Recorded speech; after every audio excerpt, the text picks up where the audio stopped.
Praise the Lord. கர்த்தருடைய சர்வ வல்லமையுள்ள நாமத்திற்கு மகிமை உண்டாவதாக. ஆதியாகமம் 17ஆம் அதிகாரம் 1ஆம் வசனம்.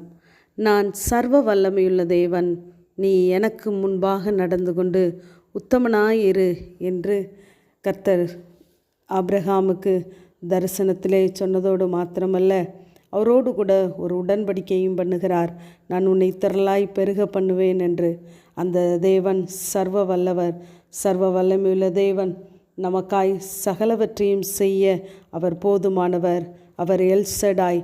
நம்முடைய காரியங்களிலே தேவன் சகலவற்றையும் புதிதாக்க, சகலவற்றையும் உருவாக்க அவரால் முடியும். நாம் கிரகிக்கக்கூடாத பெரிய காரியங்களை செய்ய அவர் வல்லவர். வானத்தையும் பூமியையும் சர்வ சிருஷ்டியையும் தம்முடைய வார்த்தையினாலே அவர் படைத்தார் என்று சொல்லி பார்க்கிறோம். அந்த தேவன் நம்மிடத்திலே எதிர்பார்ப்பது ஒன்றே ஒன்றுதான். அவருக்கு முன்பதாக நாம் நடந்து கொண்டு உத்தம இருதயத்தோடு இருக்க வேண்டும் என்பதை அவர் எதிர்பார்க்கிறார். ஒருவேளை நாம் மனுஷருக்கு முன்பதாக உத்தமர்களைப் போல, நல்லவர்களைப் போல தென்படலாம். ஆனால் நம்முடைய இருதயத்திலும் பெரியவராயிருந்து சகலவற்றையும் அறிந்திருக்கிற தேவனுக்கு முன்பதாக நம்முடைய உத்தமம் காணப்பட வேண்டும். ஆகவே நாம் தேவனுடைய பிள்ளைகளாக இருக்கிறோம். அவருக்கு முன்பதாக நாம் நடந்து கொண்டு உத்தமமாய் இருக்க வேண்டும். சூழ்நிலைகள் ஒருவேளை நம்மை உத்தமத்திற்கு மாறாக நம்மை கொண்டு செல்லலாம். ஆனால் அதனால் வருகிற நன்மைகளோ ஆசீர்வாதங்களோ ஒரு நாளும் நிலைக்காது. தேவன் மேல் நம் பாரத்தை வைத்துவிட்டு எல்லா சூழ்நிலைகளிலும் தேவனுக்கு முன்பதாக உண்மையாய் சாட்சியாய் நாம் வாழ்வோமானால் உத்தமனுக்கு கர்த்தர் துணை என்ற வார்த்தையின்படி நமக்கு தேவன் துணை நிற்பார். ஆகவே நாம் வேதத்திலே அநேக உத்தமர்களை தேவன் நமக்கு காட்டி கொடுக்கிறார். நோவாவை குறித்து நாம் பார்க்கும் பொழுது, தன் காலத்திலே அவன் உத்தமனாய் இருந்தாராம்.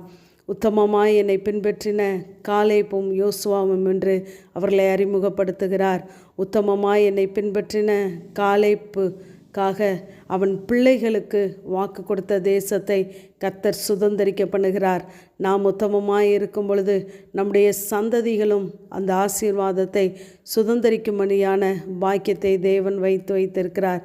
ரூத்தை குறித்து பார்க்கும் பொழுது, முந்தின நற்குணத்தை பார்க்கிலும் அவளுடைய பிந்தின நற்குணம் உத்தமமாய் இருந்தது என்று சொல்லி பார்க்கிறோம்.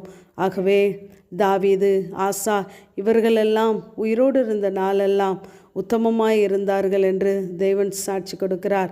இந்த உத்தம இருதயம் நம்மிடத்திலே எப்பொழுது காணப்படும் என்றால், தேவனுக்கு செவி கொடுப்பதே உத்தமம் என்று 1 சாமுவேல் 15:22 வாசிக்கிறோம்.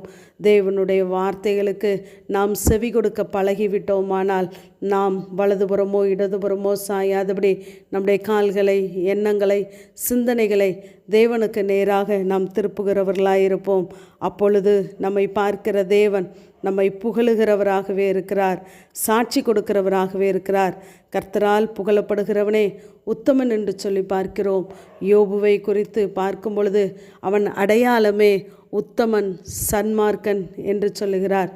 தேவன் அவரை குறித்து சொல்லும் பொழுது, சாத்தான் சோதித்த போதிலும் இன்னும் அவன் உத்தமத்திலே உறுதியாய் நிற்கிறான் என்று சொல்லுகிறார். அதனாலே அவனுக்கு சோதனைகள் வந்தது, வேதனைகள் வந்தது. பாதி சரீரமாகிய மனைவி சொல்லுகிறார், உத்தமத்திலே உறுதியாய் நிற்கிறீரோ என்று கேட்கிறார். ஆனால் அவன் சொல்லுகிறார், என் ஆவி பிரியும் மட்டும் என் உத்தமத்தை விட்டு நான் விலகேன். தேவன் என்னை நிறுத்தி என் உத்தமத்தை அறிவாராக என்று சொல்கிறார். ஆகவே நம்முடைய உத்தமத்திலே நாம் உறுதியாய் நிற்கும் பொழுது தேவன் நமக்காய் சகலவற்றையும் செய்து நமக்காய் வழக்காட, நம்முடைய காரியங்களை புதிதாக்க போதுமானவர். ஆமேன். ஜெபம். பிதாவாகிய தேவனே, குமாரனாகிய இயேசு கிறிஸ்துவின் நாமத்தின் மூலமாய் உடைய சன்னிதானத்திலே வருகிறேன். உண்மையுள்ள மனுஷன் பரிபூர்ண ஆசீர்வாதங்களை பெறுவான் என்ற வேத வார்த்தையின்படி ஆண்டவரே ஸ்தோத்திரம். இந்த நாளிலும் உடைய பார்வைக்கு உத்தமமாய் இருக்கிற உடைய பிள்ளைகளை ஆண்டவரே நீ நோக்கி பார்ப்பீராக. உத்தமமாய் நடக்கிறவர்களுக்கு நன்மையை வழங்காதிரார், அவர் கேடகமாய் இருக்கிறார் என்றெல்லாம் நாங்கள் வாசிக்கிறோம். அந்த வார்த்தை இந்த காலைவேளையிலும் உடைய பிள்ளைகளுடைய வாழ்க்கையிலே பலிக்கும்படியாய் நாங்கள் ஜெபிக்கிறோம். கர்த்தாவே, ஆண்டவரே நீதிமான் தன் உத்தமத்தில் நடக்கிறான், அவனுக்கு பிறகு அவன் பிள்ளைகள் பாக்கியவான்களாய் இருப்பார்கள் என்ற வேத வார்த்தையின்படி கர்த்தாவே ஸ்தோத்திரம். ஆண்டவரே, உத்தமமாய் நடக்கிற ஒவ்வொரு பிள்ளைகளுடைய சந்ததியும் நீர் பொறுப்படுத்திக் கொள்ளுங்க. தாழ்த்துகிறோம், மகிமைப்படும். இயேசுவின் மூலம் ஜெபங்க, ஏழும் எங்கள் நல்ல பிதாவே. ஆமென்.